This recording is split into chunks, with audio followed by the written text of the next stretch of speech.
네, 여러분 안녕하십니까? 계속해서 뉴스데스크 제주입니다. 제주 지역에서는 어제 코로나19 확진자 6명이 발생했고 오늘은 오후 5시까지 4명이 발생해 이틀 연속 한 자릿수를 기록했습니다.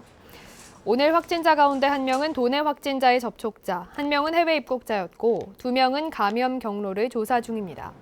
서귀포시 대정초등학교 집단 감염 사례는 1명이 추가돼 모두 29명으로 늘었습니다. 이달 들어 발생한 확진자는 109명, 최근 일주일간 하루 평균 확진자는 10.86명입니다.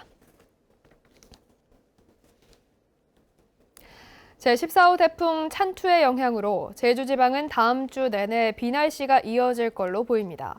태풍 찬투는 다음 주 월요일쯤 중국 상하이 앞바다까지 북상한 뒤 북쪽에서 내려온 찬 공기와 부딪히면서 동쪽으로 방향을 틀어 제주도 남쪽 먼바다를 거쳐 일본 규슈 쪽으로 이동할 걸로 보입니다.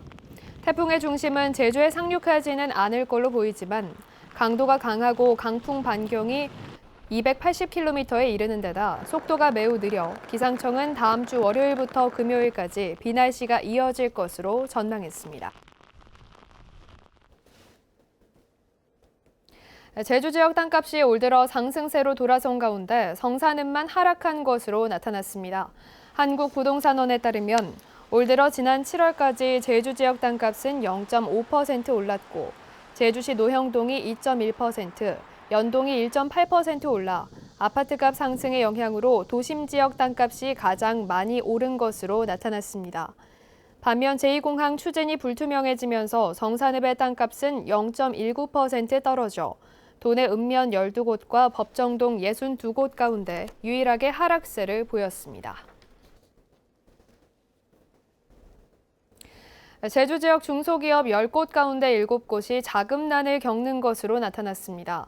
중소기업 중앙회 제주본부가 도내 47개 중소기업을 대상으로 추석자금 수요를 조사한 결과 73.4%가 자금 사정이 곤란하다고 응답했습니다. 자금난 원인은 판매 부진이 63.6%로 가장 높았고 87.9%는 코로나19가 자금 사정에 영향을 미친다고 응답했습니다. 제주지방법원 신병직 판사는 면허 없이 음주운전을 하다 교통사고를 낸 혐의로 기소된 43살 이모 씨에게 징역 2년 6개월에 집행유예 4년을 선고했습니다. 이 씨는 음주운전으로 면허가 취소된 상태에서 지난 5월 서귀포 시내에서 술에 취해 차를 몰다 차량 2대를 잇따라 들이받아 운전자 2명을 다치게 한 혐의로 재판에 넘겨졌습니다. 오늘 새벽 0시 40분쯤 제주시 한림읍의 단독주택 보일러실에서 불이 나 보일러 한 대를 태웠지만 집안에 있던 사람들이 곧바로 대피해 인명피해는 없었습니다. 소방당국은 전기적 요인으로 불이 난 것으로 보고 정확한 화재 원인을 조사하고 있습니다. 오늘 오전 9시 반쯤에는 서귀포시 강정동의 비닐하우스에서 불이 나 9제곱미터를 태웠는데 산소 절단기를 사용하다 불씨가 옮겨 붙은 것으로 추정되고 있습니다. 제주국제컨벤션센터 신임 대표이사 전국 공모에 6명이 응모했습니다.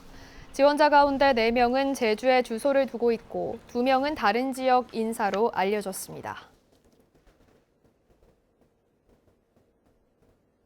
뉴스데스크 제주였습니다. 여러분 고맙습니다.